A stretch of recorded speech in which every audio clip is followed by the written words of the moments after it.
It's Mailbag Day, ladies and gentlemen, and on today's episode, me and C-Dub gonna talk about Will Fries. No longer Trey Smith. He's gonna be a tough option to see if you can still try to get him with him being franchise tag. So we gonna ask the question: is Will Fries now the best option for a guard for the Chicago Bears?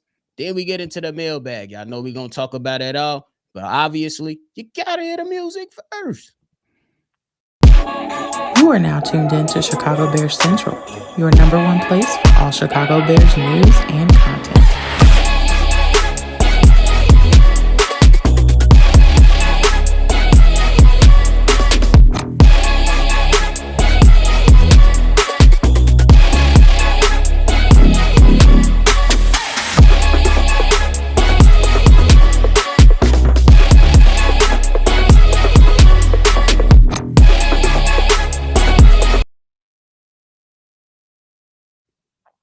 What's going on, ladies and gentlemen? Welcome back into another episode of Chicago Bears Central, your number one spot for everything Chicago Bears. I'm your host here, Bobby, with my co-host right there, another host, C-Dub. Make sure you tune in, hit the like button, and subscribe. C-Dub, how you feeling on this beautiful I'm Saturday, bro? feeling, I'm feeling great, man. It's a beautiful day. The sun in the air. Let's get it. Sun in the air and the weather, the temp is decent until later on tonight. So y'all better enjoy it if you're in the Midwest. But C-Dub, we got the news that the Kansas City Chiefs, as expected from many of us, hey, Trey Smith off the board.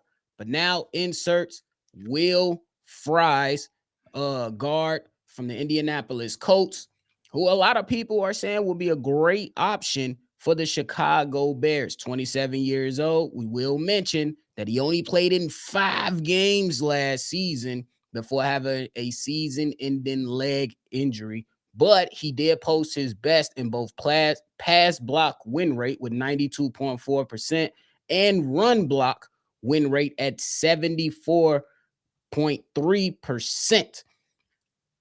C-Dub, how you feeling about Will Fries, big dog? Man, them numbers sound good, man. Them numbers just sound unbelievable. For a guy that I obviously think that can be on this team with a name like that, Will Fries. Just think.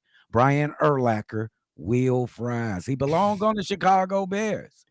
But then this is not the year for me just be going on a whim, though, nephew.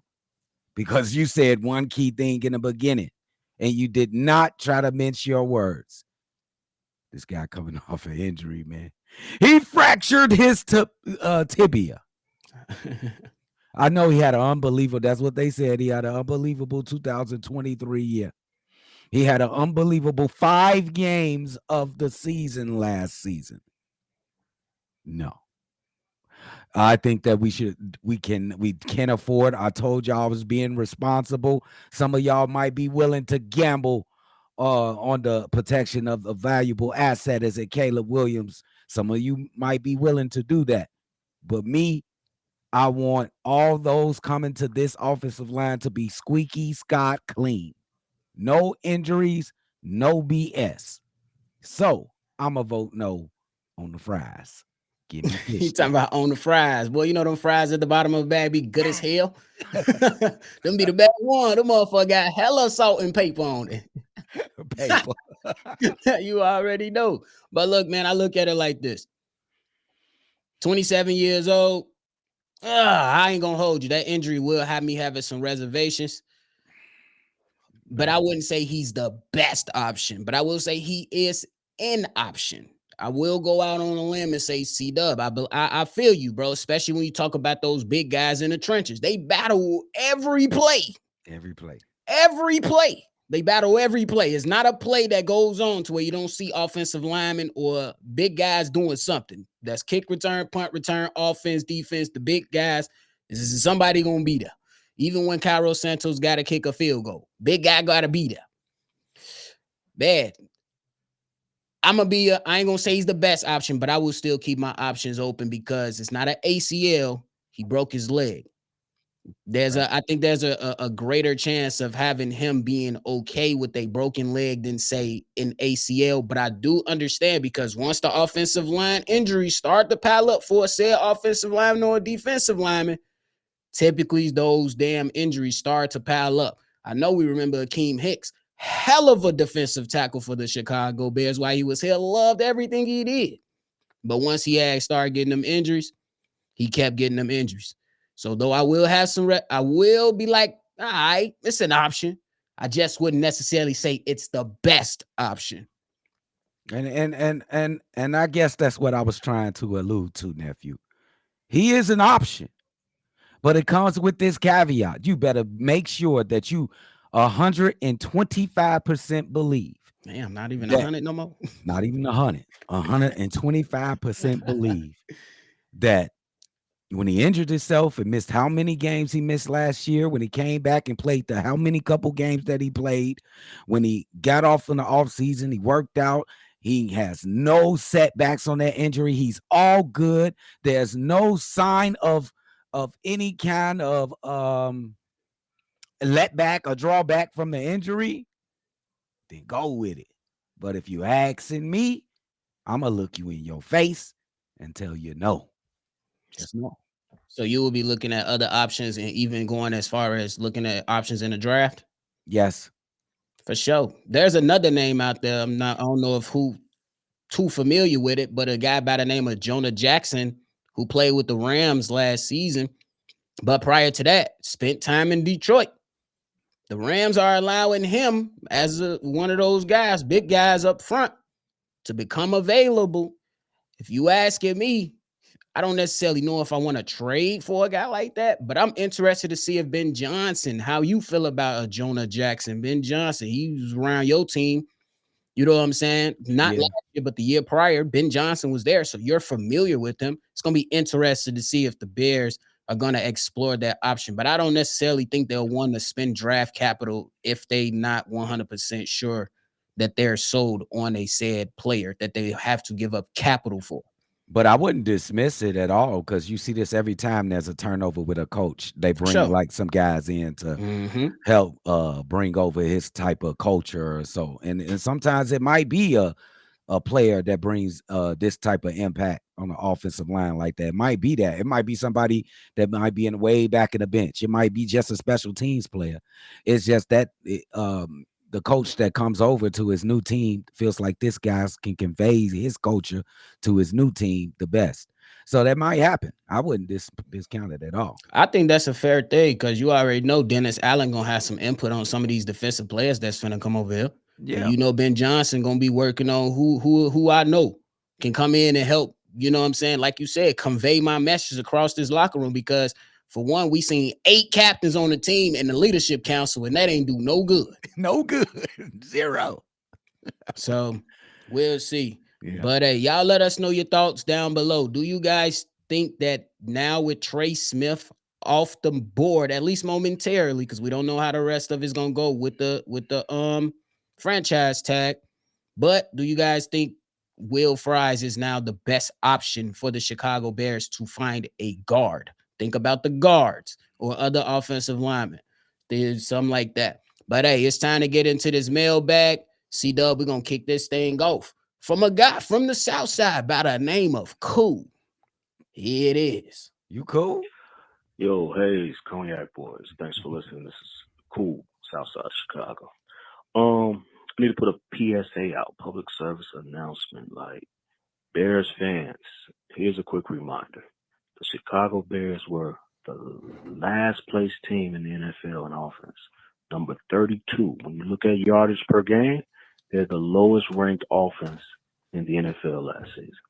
So what that means is when you have the lowest ranked offense and you also lose one of your top playmakers, being Keenan Allen, that means that offense that was already number 32 is going to be even worse.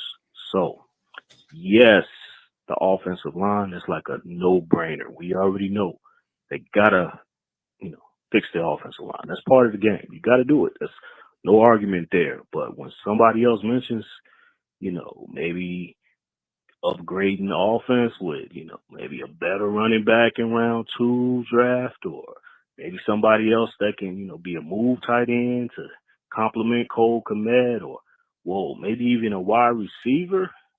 Don't just shoot the shit down. Like, no, no, no.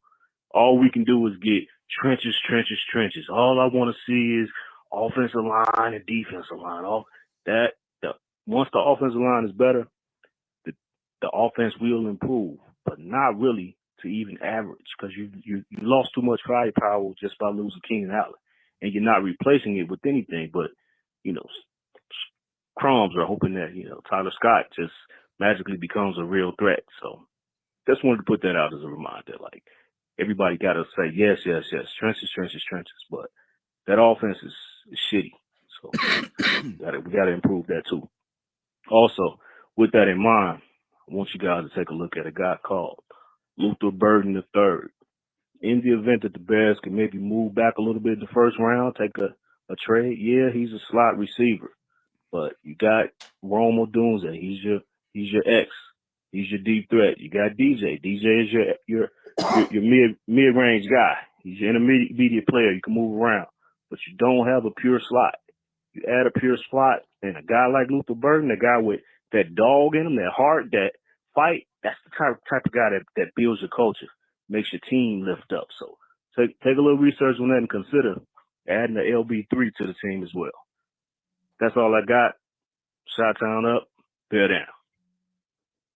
All right. Shout out to Cool. Hey, LB3 is too close to LBJ. So C-Dub is about to shoot it down. But go ahead, dog. Shout out to Cool. I think he made a great point right here with his mailbag. I would like to say, I think that most people think that we need to improve specialty, not specialty, skill positions on his team. Just a slight improvement, like mainly a slot receiver and another running back, an untalented running back. But when people say like they want all offensive line, I'm guilty of that. I mean, I'm being exaggerated on the importance of the point that we need to fix this offensive line and the defensive line together, the trenches. So, but that is a great point. But we do need skill positions in this draft as well, though. But the important thing and the number one fucking mission is to fix this fucking offensive line for me in the defensive line. And then Luther Burt, I know about Luther Burt. I play college football 2025 too. I watched him play at Missouri. The kid is a beast. After Xavier Extrepo, I'm not mad at Luther Burt. I just think that and I agree with everything both of y'all said. Cool. I think you right on the money. Like, but I'm with C-Dub though. We know that the top priority is this offensive line. So I'm pounding the desk. Hey, fix the fucking line. Fix the line. But I think that a guy like Luther Burden III, he a monster. I ain't gonna hold you. He a monster. Yep. But I just don't want to use my first or second round pick on him because that's why I think he's gonna go. Well, my early second round pick.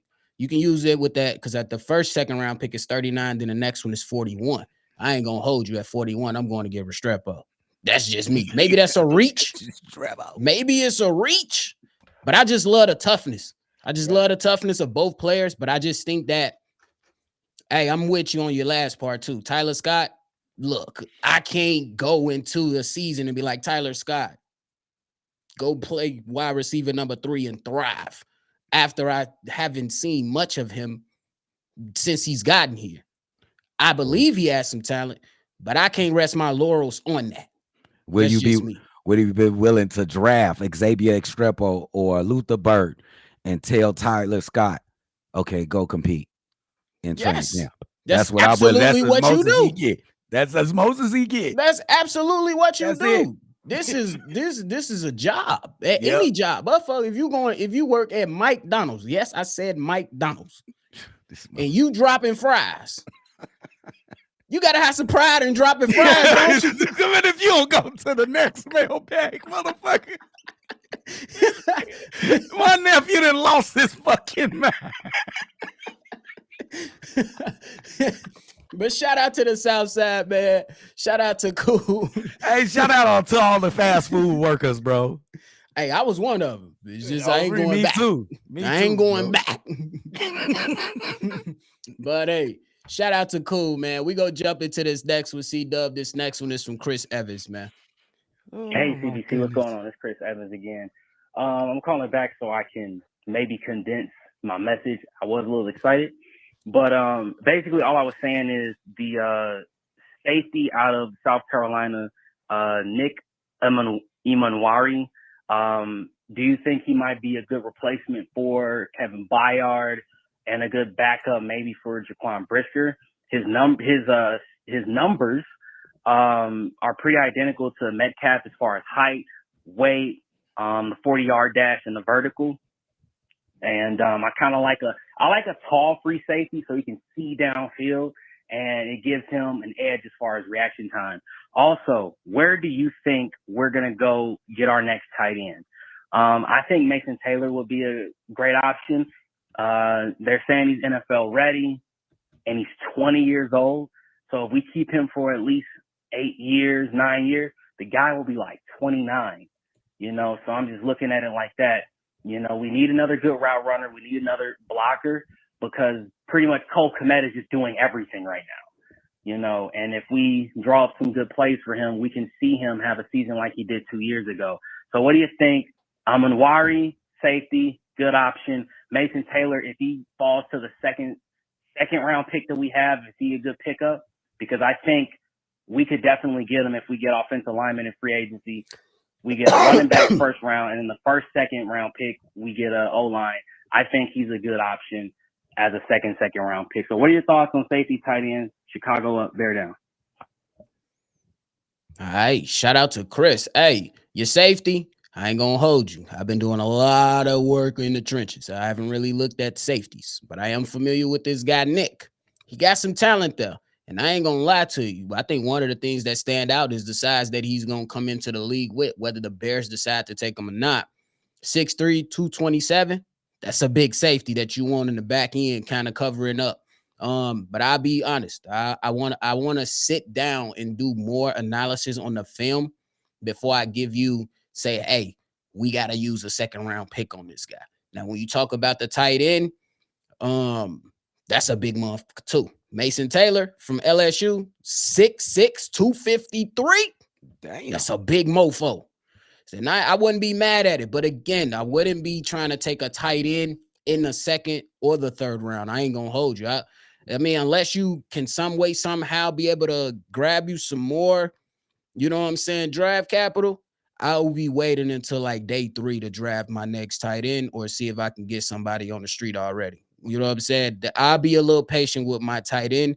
Obviously, you need to address it, but I think my first 3 rounds, I think the value of offensive line, defensive line, and possibly that running back for me would be higher on my pecking order before I get to a tight end or safety. So that's how I'm gonna address those things. Yeah, and when you think about, I'm gonna agree with nephew in his comments about the 2 young kids in college. I really haven't sat down to speak about the logic in what we need to do about the position next year.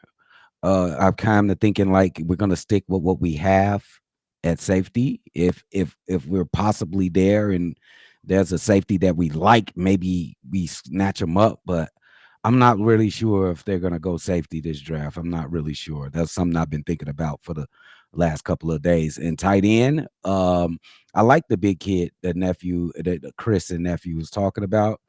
I do think we need a guy that's going to be over here and be a balanced guy that can block to free up Cole Kmet. I think this draft pick is all about Cole Kmet. I do think we're going to try to get a tight end in the later rounds.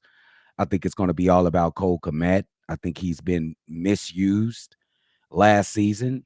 I think they want to free him up. So you need a guy that's going to be a balanced guy that can block for you, that can go out there and run a route if you need him to.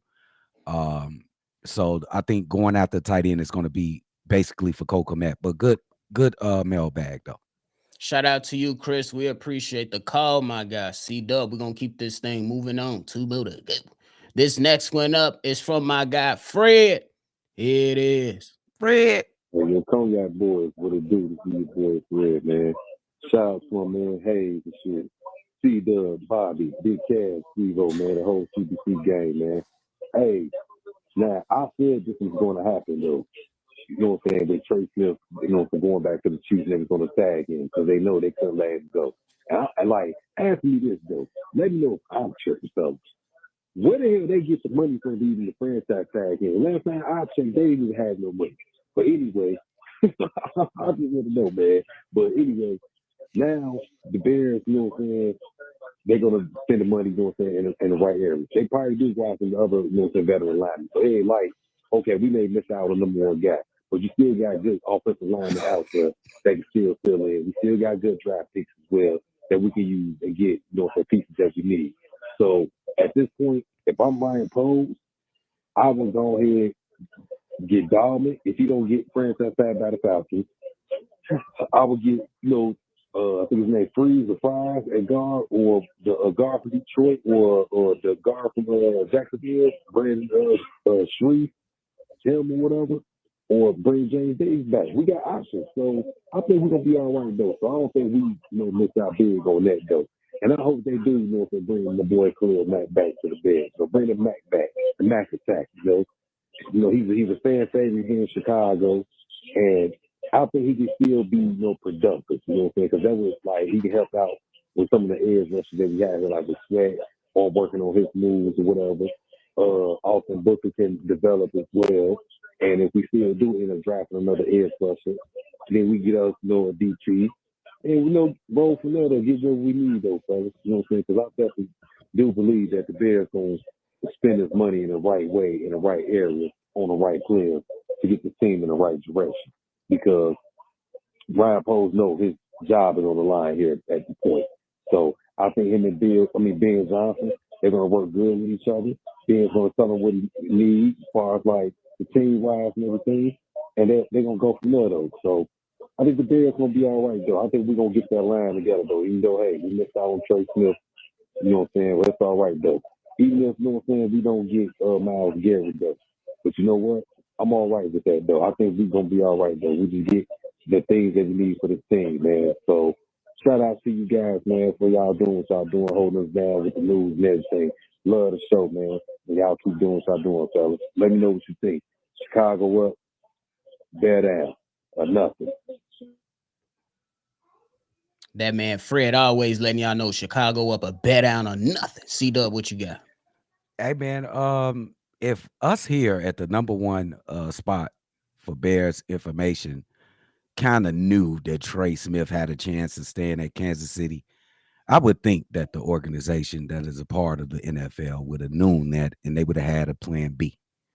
So I'm sure that they looked elsewhere and they had their plan B, they had their plan C. If they're competent, they had the plan B, they had their plan C. So it's definitely like you said, Fred. There is plenty of choices out there to make. Don't rest your morals on Trey Smith. I hope that didn't happen and it just blew up the spot. Everybody went fucking crazy because you should have knew that probably most likely would have happened. And the last thing you talked about was what? Khalil Mack. Khalil Mack. And I also wanted to know what nephew think about this. There's nothing because I usually go on a look like. Is there something telling me like, wow, this is not a good idea? There's nothing telling me that this is not a good idea to get Khalil Mack. I think it'll be for a discount. I still think he can ball 23 sacks in his last couple seasons. Let me stop gaslighting y'all. He only had 6 last season, 17 the year before, but 23 sacks over the last 2 seasons, nonetheless. And he's definitely a threat on the field. You got to pay attention to. So that ain't nothing I'm dismissing.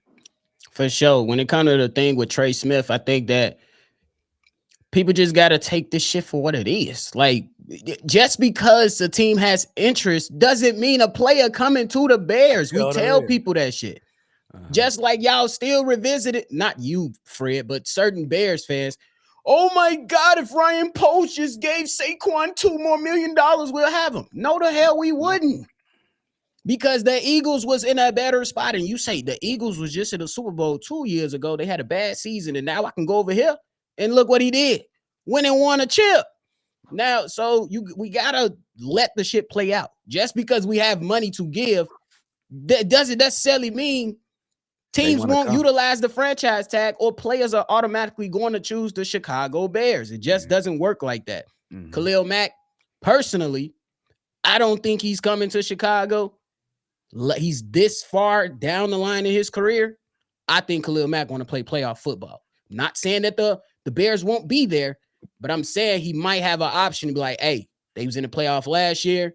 They maybe if they had me on the squad, they could have went to the Super Bowl. I'm not going at that state of my career going to the Bears and be like, hey, we finna go win a championship right now.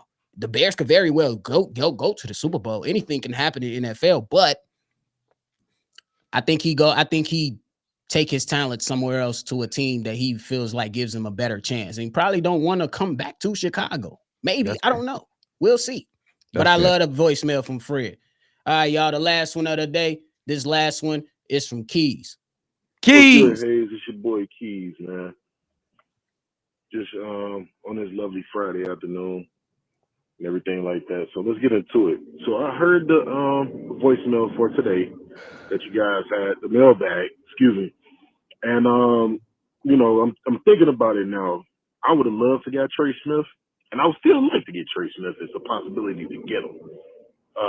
Like if some unforeseen circumstance happen where they just can't clear the cap or whatever, but that's neither here nor there. But I really like the things you said on the show, bro. I still think we could sign 3 valuable key pieces on that offensive line. I'm open to Zeitler. Only problem for me is the age, but he was productive last year. You got him, you got Will Fries, and then you got Drew Dahlman. I think looking at it now and the cap manipulator that Poles is, it should cost, my guesstimation, signing those 3 guys probably be about $40 million.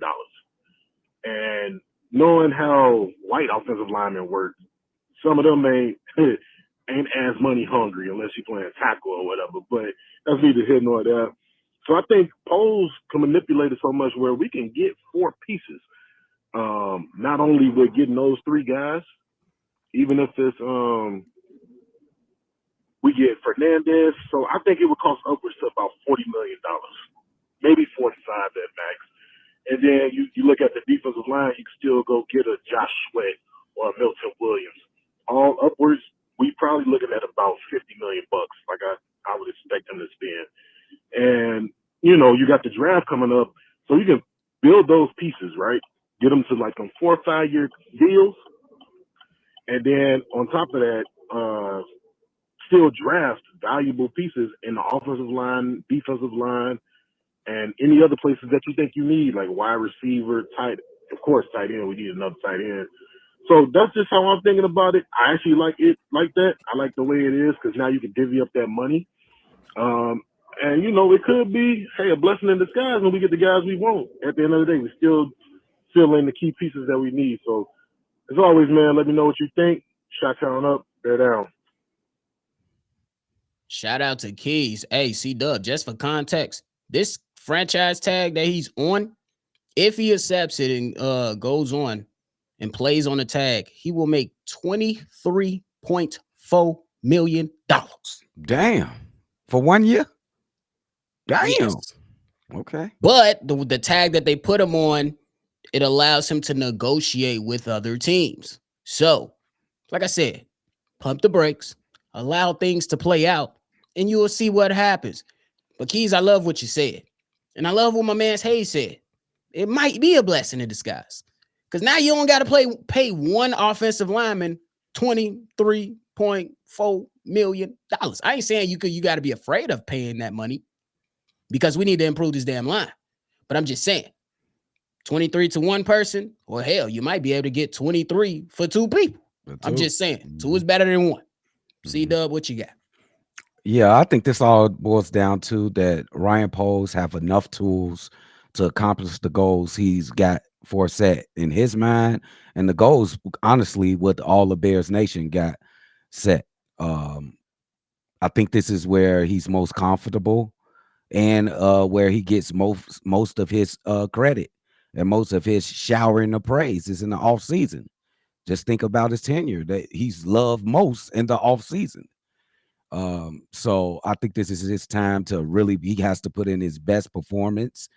Since he's been here, and it's going to be hard to top 2 number 1 draft picks, a couple crazy trades, He's really done a number in the all season, but he has to top those this season because these trenches need to be fixed and his teams needs to be get back to a upwards trajectory. So I'll just say he got all the tools to accomplish any plan that he has in his head. It For better be the sure. right one. Ain't no more excuses. You got draft capital, you got money. Spitting that bread, make them picks. Yeah, yeah, bro. Oh, That's God. all it come down to. But Get hey, it right. that we appreciate y'all, man. C-Dub, you got anything left? Hey man, make sure y'all like the video, hit that subscribe button if you ain't hit it already, big dog. For sure. We appreciate y'all, man. Make sure you go ahead and do what C-Dub just told you to do. Hit that like button before you roll out. Subscribe if you haven't done so already. If you want to be a part of an episode like this that kick off on every Friday and Saturday, stay call in, state your name, leave your take. The number to do so is 773-242-9336. We are the number one spot for everything Chicago Bears, giving you everyday content. Y'all make sure y'all lock in. We appreciate y'all, man. Chi-Town up and bet out. Peace. Enjoy your weekend.